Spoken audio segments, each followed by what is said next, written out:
మన ఫ్యామిలీ అందరికీ హాయ్ అండి. అందరూ భోజనాలు చేశారా?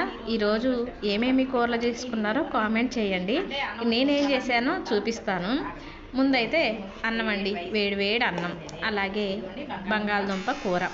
మా ఇంట్లో బంగాళదుంప కూర చేసినా లేదా బెండకాయ కూర చేసినా కానీ కంపల్సరిగా పప్పుచారు, పచ్చిపులుసు, నీళ్ళచారో పెట్టమంటారు.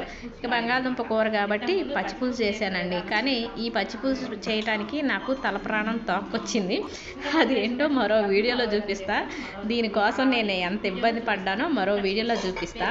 ఇక చల్లని పెరుగు, కానీ ఈరోజు ఈ పెరుగు సీల్ తీయరండి, ఎందుకంటే పచ్చిపులుసు ఉంది కదా. ఇది మాట అంటే కానీ పచ్చిపులుసు అన్నది పాతకాలం నాటిదండి, అంటే మన అమ్మమ్మల తాతయ్యల కాలం కంటే ముందుదే.